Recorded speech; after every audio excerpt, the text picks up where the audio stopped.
Oof, we needed the rain.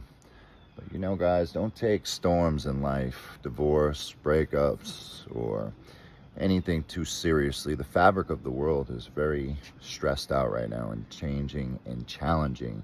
Anyone who's in therapy, counseling, pretty regularly, doing interpersonal work, or going to church know that the spiritual warfare, the temporal warfare has kicked up a lot, and it's going to require people to make immensely hard changes or shifts. It's been happening since COVID. It's been happening pretty much over the last 8 years, but you got to have God and faith, love, and those things in your life. And I'd say almost every person might need a little bit of therapy and help, or someone to talk to after the way the world's been the last decade. But everyone's struggling a little bit with family, relationships, children, these interpersonal goals.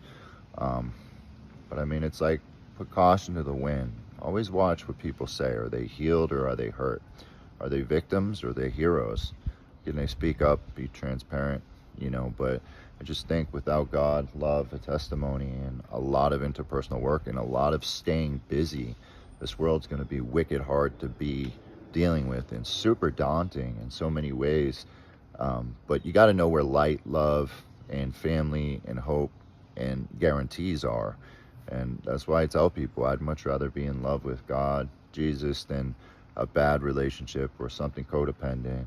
I'd much rather acknowledge my history and my growing up and, look after myself, my triggers, and always be accountable with God and the Holy Ghost, and just always doing the work. Because when you do the work, it shows. You know what I mean? When you do the work, it will always show, because you're not out there hurting people. The ultimate test is watch what a person says.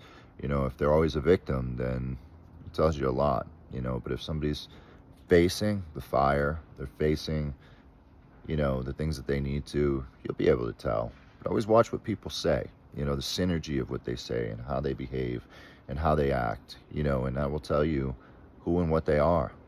But I can't stress enough to just keep it chill, stand on holy ground, surround yourself with good friends, good foundations, and most importantly, God and Christ, and hang on for dear life, because this is a conversion. But I just hope everyone out there is really patting yourself on the back. I've been putting these messages out here pretty consistently, saying the same thing, because I think we're just all a notch on the same belt. This has been going on from the 90s. The families have been breaking apart, and things have been really changing with the progression of the internet and AI, quantum computing. People are becoming further from each other.